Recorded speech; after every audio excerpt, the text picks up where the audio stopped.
How to make a public profile on Snapchat. Hello everybody, welcome back to another quick tutorial video. Today I'm going to be showing you guys how to easily create a public profile on Snapchat. But before we begin, make sure to head down below to give this video a like and subscribe to our channel. Let's begin. So the first thing you want to do is head over to your Snapchat, and from here just head over to your profile section on the top left corner.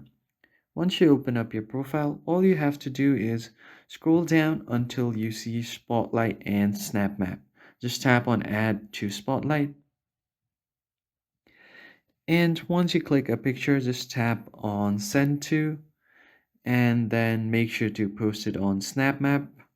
Tap on OK, and tap on OK, and post it on Snap Map.